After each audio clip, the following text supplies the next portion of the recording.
Welcome into another edition, always spirited, the Cubs Recap Podcast, a presentation of our Recap YouTube channel, available audio only wherever you get your favorite podcast with my guy, my partner, Gordon Wittenmeyer.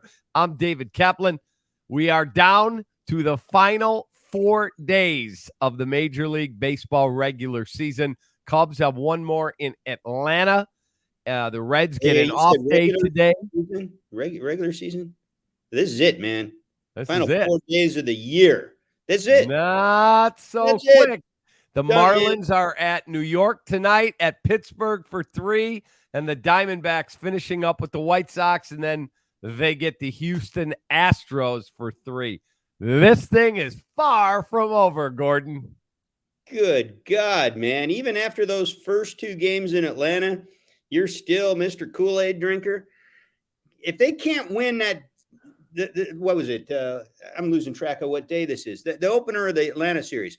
If they can't hold the 6-0 lead in the late innings, and I mean, dude, how do you expect them to even win 2 down the stretch? When they got one more at Atlanta and then 3 at Milwaukee. They should have won the first 2 games in Atlanta. That's part of my point. I mean, I don't know. To me, they're toast, right? And like, good on them for getting this far. They won more games than I thought they would. And at one point, I thought they were going to get into the playoffs. But their bullpen wound up finishing about like we thought they would once we got a good look at them early. And the too many injuries in the rotation. And now you've got the Marlins with the easiest schedule of anybody that's still in this thing. And the Cubs don't have a tiebreaker advantage against anybody. Shame on Cubs management for not adding on to the bullpen other than Jose Cuas. Shame on them. 100%. I was told that this guy that's pitched really well for the team I cover on a day-to-day basis, the Reds, Sam Maul, guy from Oakland, got him basically for a song. Decent guy, decent pitching prospect. Got that guy. I was told the Cubs thought they got him, thought they had a deal done for him, and then the Reds came in and basically traded for him right out from under him. The fact that you can't close that deal for Sam effing Maul, that's a problem. Okay, I will agree with you 100%. To watch the agony that Cubs Nation, me included, have gone through the last 2 nights because the bullpen's on fumes. I said this morning on our radio show, Kap and Hood on ESPN 1000. I don't blame Mark Leiter. Mark Leiter's on fumes. Mark Leiter's pitched his ass off this year. He has. Merriweather pitched his ass off. He has. You've got Alzolay still on the injured list. Fulmer's been banged up. I don't blame it. Palencia is being used in an unrealistic role. I have no problem with the effort those guys expended. My problem is you can't be half freaking pregnant.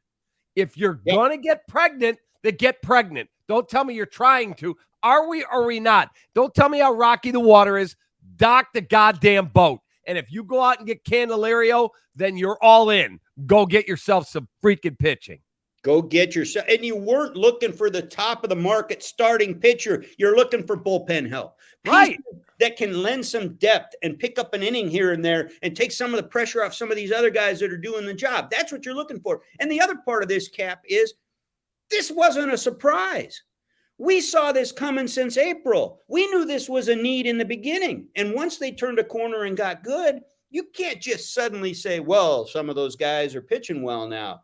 We don't need to do anything there. Yes, you do. That's the reason you need to duplicate the guys you got out there. You need to make what for a period of the season was a strength into a reliable foundational strength toward the rest of the season. And they didn't do it. It was right there for the taking, and they didn't do it. Yeah, very disappointing.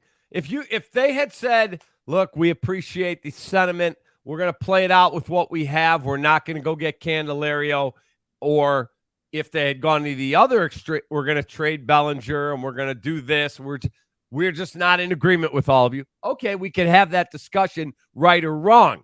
But once you said, okay, Tauchman makes that insane catch to end the game in St. Louis over the wall, to rob a game-winning 2-run homer. All right, we're in. Let's go get Candelario. Let's go get Quas for Velasquez. Then shame on you for not adding more pitching. Shame on you. Yeah, and other teams in baseball are seeing the same thing you're seeing and talking about, Cap. I just talked to a friend of mine that works high up in the Phillies organization who told me unsolicited just the other night, the Wednesday night. So this is before they blew the second game lead to the Braves.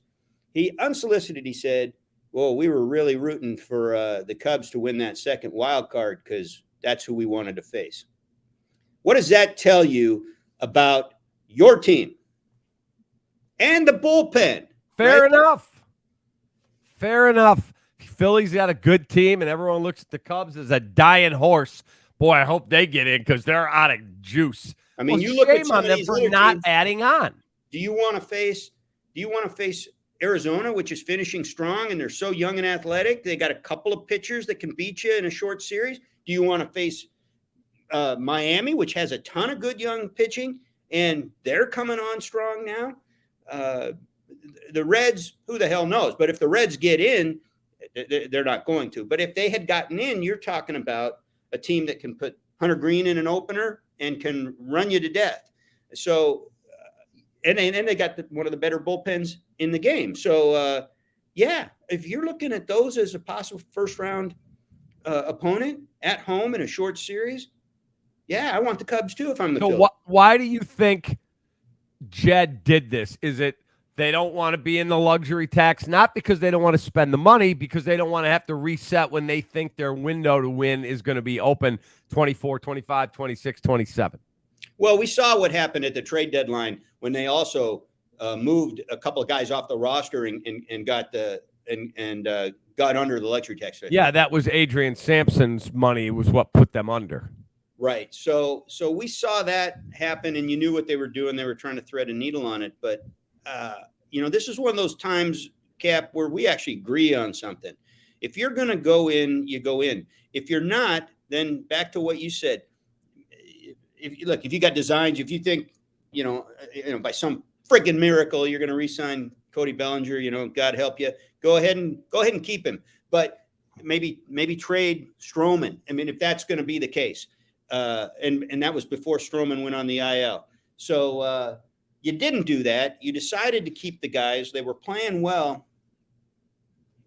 You knew what your needs were, and you knew how disproportionately impactful in a positive way a couple of relievers would be. And I'm not talking about, all due respect to him, I'm not talking about the dude from Kansas City. Chapman. No, Quas. Oh, Quas that came here. Yeah, right. I'm just saying that you needed more than that. You needed maybe a couple more than that. Yes. But I mean, Brad Hand goes to Atlanta. Maul goes to Cincinnati. Joe Kelly back to L.A.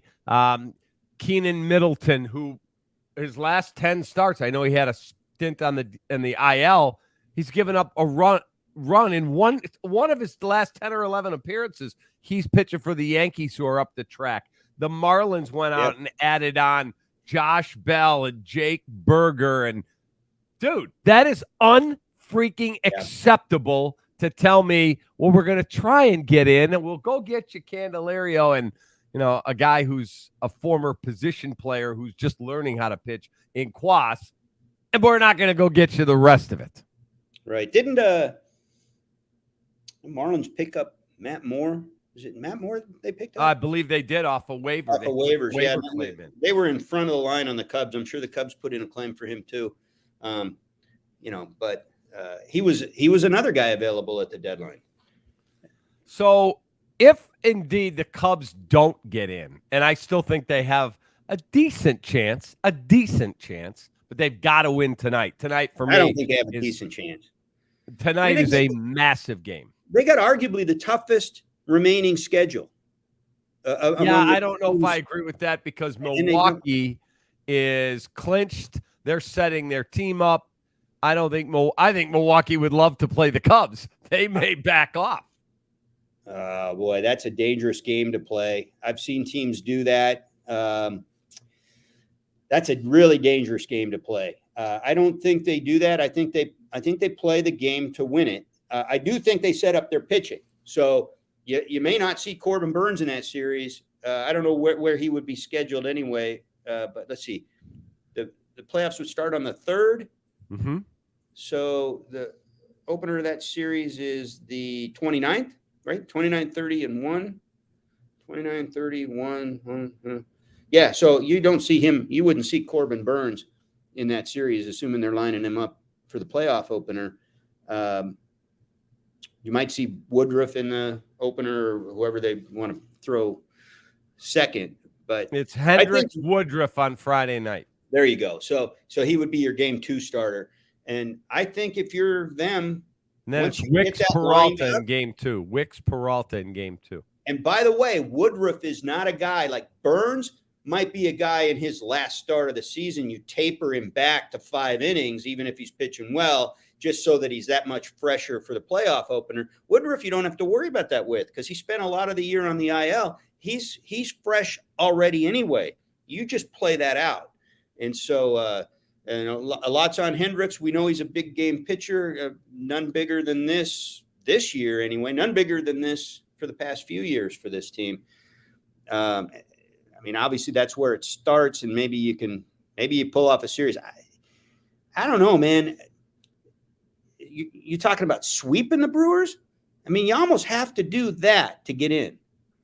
Yeah, I don't disagree. I think if they win tonight, they could get in if they win 2 of 3.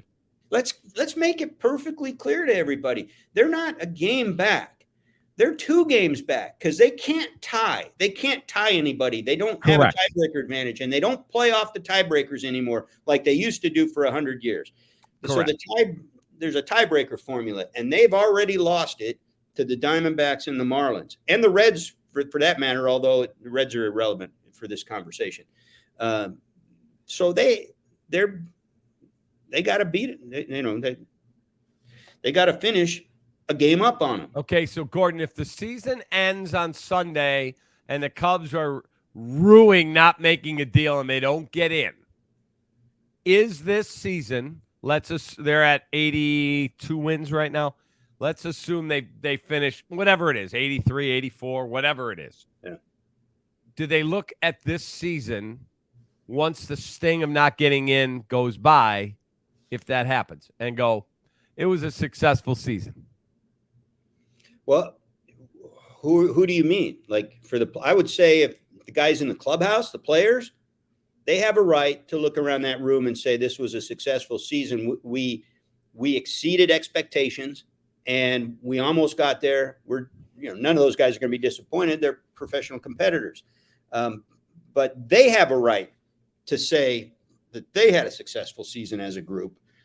I would suggest that, we were talking about the bullpen. And we were talking about how egregious it was that management didn't get help for that bullpen. And so you don't blame Mark Leiter. I also don't blame Rossi because he's had this imperfect lot to deal with all season. He doesn't know who he can friggin' trust. I mean, Mark Leiter's as close as it's come all for the full season as far as guys out there that he could trust. Everybody else, correct me if I'm wrong on this. I mean, give me a debate on this, but I think everybody else has shown at times for stretches that I can't trust him, which means I kind of can't trust him. So I don't know what he was supposed to do with the hand he was dealt on that. I mean, the fact that they got this close probably speaks on balance well of him, and we'll learn more about him, with whatever he does next year. But as far as management goes, it was not successful for management. I mean, they whiffed on the bullpen in the beginning, not the offseason, and then they did it again. But does management look at it as a successful season? And let me just lay out the case. I'm not saying I do, but they're going to look and go, we found a starter in Jordan Wicks. He looks like he's a keeper. He was already there. No. He came to the big leagues. I understand that, but he would have come to the big leagues next year. Our double play combination is as good as it gets. Cody Bellinger had a resurgent year. Seiya Suzuki had an absolutely resurgent year. Jan Gomes way overperformed expectations. Nick Madrigal had a way better year than they ever expected. So do they look, when Jed takes a 50,000-foot view and sits back and goes, actually, it was a pretty successful campaign, or does he say no? He should say no. And if he doesn't, that's on him, and maybe somebody ought to look at that. Yeah, it's a really interesting debate because look, you want to say, well, Cody Bellinger had a resurgent year. We gambled and we got it right. Okay, yeah, you did, but you didn't make the playoffs with him, which was one of the keys that we said going into the season. You got close, in large part because of Bellinger. But in this scenario you're laying out, you don't make the playoffs. Okay, and you kept him. So unless you re-sign him, that's not a success because you didn't get the playoffs with him. Let me see. Who else were you talking about? Oh, well, you said Suzuki. Suzuki, yeah, but he also made the biggest error of the season. That happens. He's human. That happens. He's the top 4 hitter the last 75 days in the sport. Okay, I'll give you that one. But anybody who's a short timer is not a success. Anybody who did anything who's a short timer is not a success. And the guys that broke in and player development and all that to me is an area of success or failure that's kind of aside from the success or failure of the quote season. So Jordan Wicks, let's assume that he would have stayed on the same track, all else being equal, and that's a nice developmental success. Would have got to the big leagues. You maybe count on him going into next year. That's a great success. Didn't help you get to the playoffs this year. So I would say, if you're being honest with yourself, you put together this team, you paid a shortstop, you paid a center fielder, first baseman, you had pitching you thought was going to get you there, you redid the bullpen, you talked about the playoffs coming in, and then you didn't get there. I don't call that a success. And when you whiffed on the bullpen the first time and then whiffed the second time with a chance to get it right, that's not a success to me. You and I don't agree a lot, but I completely agree with you. If I'm Jed, I'm sitting there. If they don't get in, when I get up Monday, I get my coffee and I'm walking to work and I go, I effed this up. Yeah.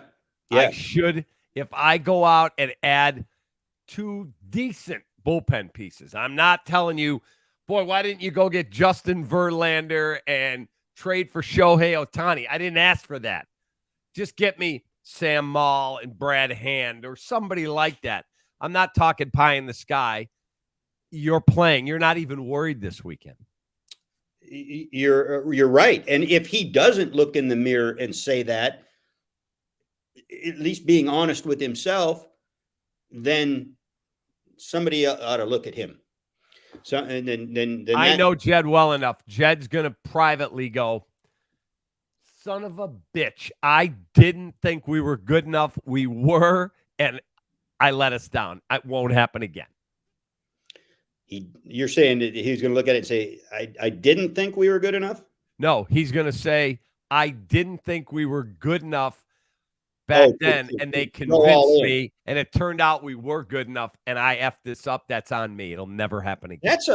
That's one of those cardinal sins. That's a basic failure, because that says that he didn't have faith in his guys, and they went out and did it anyway.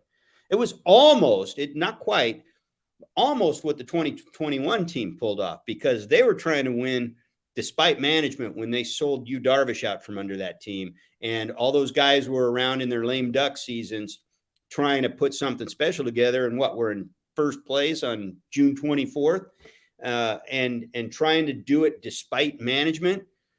And we know from the start there. Now, that started with ownership's edict, but we know that above that clubhouse, they didn't have faith in that team.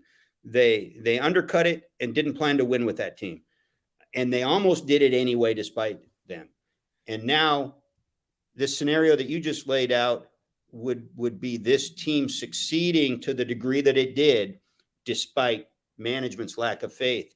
And that to me is an institutional problem with your team. If that's what's going on. Okay, I did not believe the 21 team had any business being kept together. And I've never wavered on that. Yeah. I've not flipped Yeah. nothing. I have never wavered. That team I disagreed with you. cooked. Yeah.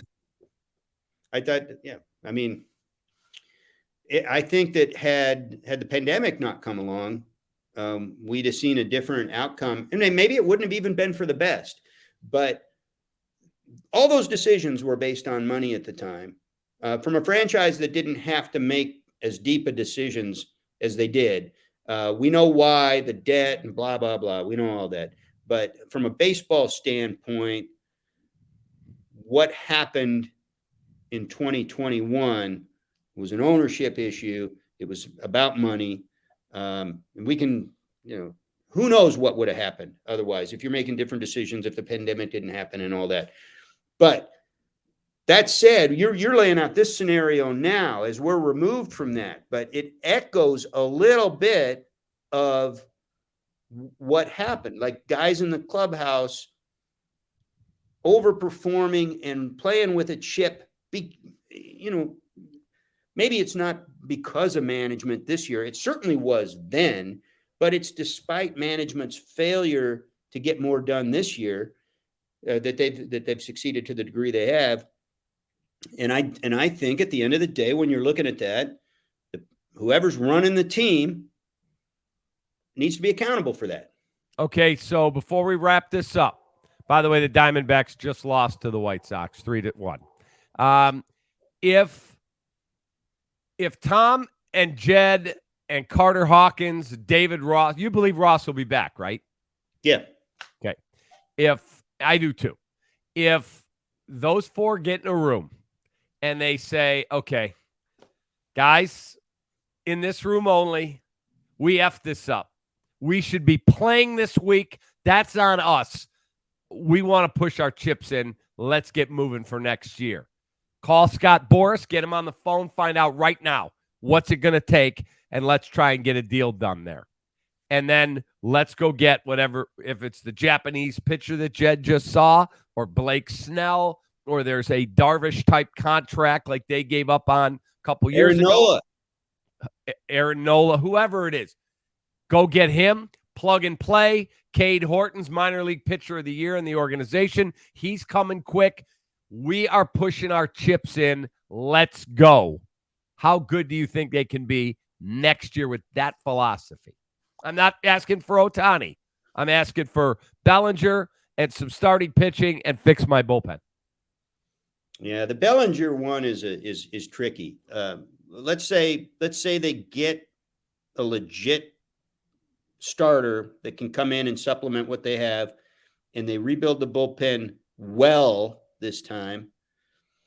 The Bellinger issue, in my mind, is, in general, I don't think they're going to get him anyway, but I don't know that that's a great... I do think they're getting him. Okay. Well, okay. We disagree on that. I don't think they're going to. I think he's going to hit the open market. I think we both agree on that. And I think at the end of the day, they're not going to pay the price it takes. Part of that is, and this is a two-sided coin here. Part of that is there's not a hell of a lot of hitting out there on the free agent market. And so maybe they can make a trade. Maybe they can swing a trade for somebody, but he's probably, other than Shohei, right, the top hitter on the market. Mm-hmm. Which means two things. With your Boras is your agent, and you hit that market, that's going to drive the price up even more than it would in a normal year for a guy coming off the season he has at the age he has, with a Gold Glove and an MVP and the whole thing. And then you factor in what the Cubs would be willing to pay, an inflated price that's even beyond what it might have been otherwise in a regular marketplace. It's going to be more than he deserves. It's going to be more than he will probably produce over the life of the contract, whatever it winds up being. And so So I think it's a problematic decision in the first place. I don't think you get him in the second place. I don't know what you do otherwise in the third place. But if you were to go get the starting pitching that you're talking about, fix the bullpen, you've got enough run prevention that you could incrementally improve the lineup and be a factor, if not a full-blown division contender next year. Yeah, completely agree with you. If you got Bellinger, you still have a hole at third base because Nick Madrigal cannot be your everyday third baseman for a season. You can rotate guys, theoretically. He's good enough for stretches when he stays I would healthy. probably bring Candelario back. I think you could get him at a reasonable number. That if you did that and you had that switch hitting bat and that third baseman, then the rest of what you do offensively can be a little more incremental and you can get by. Now that said, the Reds are going to probably get better just because they were so young this year, and that team really is talented. Milwaukee, I don't think's going away. I don't think they're going to – Burns might be gone, but they've got a lot of starting pitching. They've got a lot of pitching, period. They'll still be around next year. And the Cardinals have resources, and this is telling, right? They've been public about we're going to go after 3 starting pitchers this offseason. And we talked about this. Sonny Gray might be the obvious one that they get and nail down before the market even begins for real. But they're going to go after Nola. They're going to go after trades. If they meet their objective, they're going to be right back into things too. So it's not going to get any easier for the Cubs, but they start from a halfway decent place. And if they're serious about that scenario you said, if they do that with the pitching, they should be there. There's no better middle infield, maybe in the game, as far as run prevention goes.